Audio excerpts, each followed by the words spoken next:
tous et à toutes et re-bienvenue sur la chaîne de l'Archimage. Aujourd'hui, on va parler de politique et plus particulièrement comment est-ce que vous pourriez amener votre playgroup à utiliser la politique ou à l'utiliser plus. Tout d'abord, je veux clarifier quelque chose. Il y a une personne qui m'a posé cette question, qui l'avait formulée autrement, qui disait comment est-ce que je peux forcer mon playgroup à utiliser de la politique. C'est impossible. Vous pouvez pas forcer votre playgroup à utiliser de la politique. Si c'est quelque chose qui leur pue au nez, ça va être malheureusement à vous de vous adapter à ça. Mais il y a plusieurs façons d'amener la politique de façon positive dans votre playgroup afin de leur donner le goût de s'en servir, puisque c'est un côté qui est extrêmement intéressant de notre format et c'est ce qui fait la différence entre notre format qui est multijoueur et les formats habituels de 1 contre 1 où ce genre de choses ne se retrouvera pas du tout. Donc, tout d'abord, la première chose que je veux vous suggérer, si votre playgroup a de la difficulté à apprivoiser la politique, si c'est quelque chose qui ne les intéresse pas, allez-y avec quelque chose qu'ils n'auront actuellement pas le choix de suivre, même si ça ne sera pas de la politique en tant que telle, ça peut amener la politique, et par là, je veux dire utiliser les cartes qui ont un aspect politique dans leur texte de règlement. Des cartes comme Temp with Discovery, qui vont donner le choix à tous les joueurs autour de la table de faire quelque chose. Ça va ouvrir la discussion, ça va leur donner une excuse pour se parler, pour déterminer, d'accord, qu'est-ce qu'on fait avec ça, et même si ça ne sera pas nécessairement à votre avantage, ça va être une excellente façon d'amener la politique dans votre playgroup et de leur faire découvrir le plaisir qu'ils peuvent avoir là-dedans. La deuxième des choses dont je veux vous parler, c'est encore une fois quelque chose qui ne sera pas nécessairement à votre avantage, mais si vous voulez ouvrir cette porte pour votre playgroup, vous n'aurez pas le choix d'accepter que ça sera à votre désavantage au départ.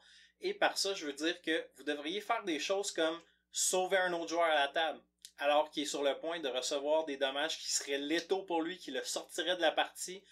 Sauvez-le et demandez-lui un service en retour.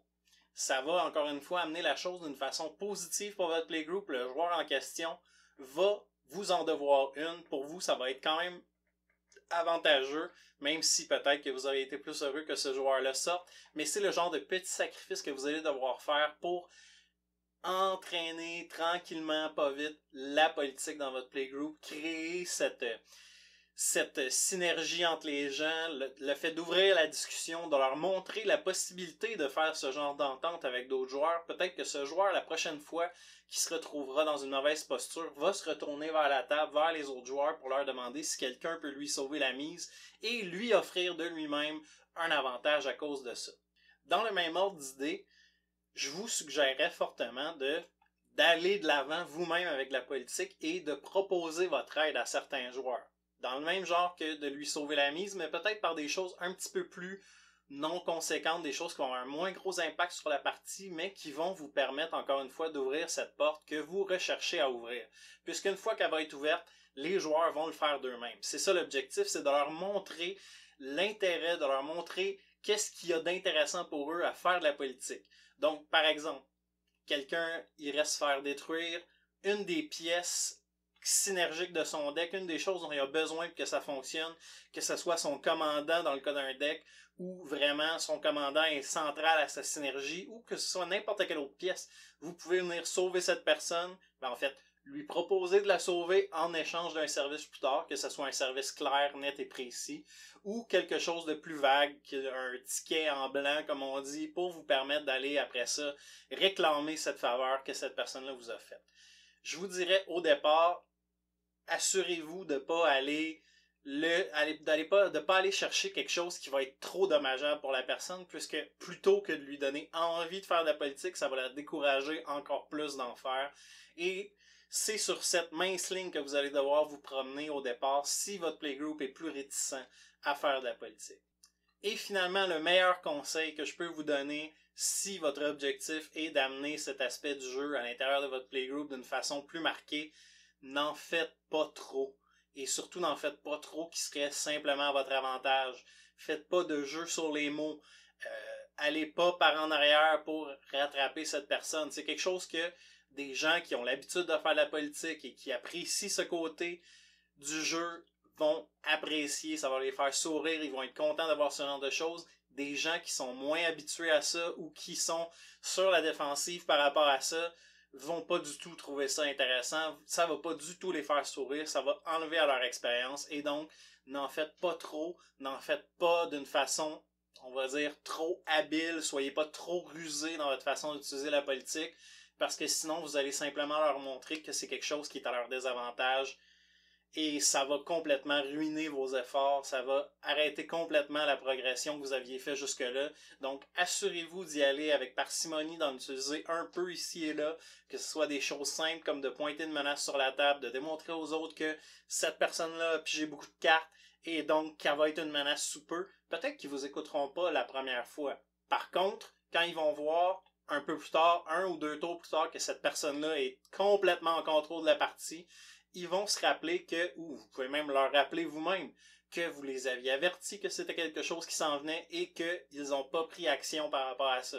Ça va leur montrer que les autres joueurs autour de la table peuvent être leurs alliés, que ce ne sont pas systématiquement leurs adversaires. On a un format où on est 4 autour de la table, il y a une personne qui va gagner à la fin, donc il y a 3 personnes qui vont perdre. Ces 3 personnes-là devraient travailler ensemble pour empêcher la personne qui essaie de gagner et essayer de tirer la couverte de leur côté pour être la personne qui va gagner. Donc, c'est les conseils que j'avais pour vous au niveau de la politique, comment intégrer la politique dans votre playgroup. C'est des petits trucs bien simples, je voulais pas entrer trop dans les détails, vous lancer dans des choses hyper complexes.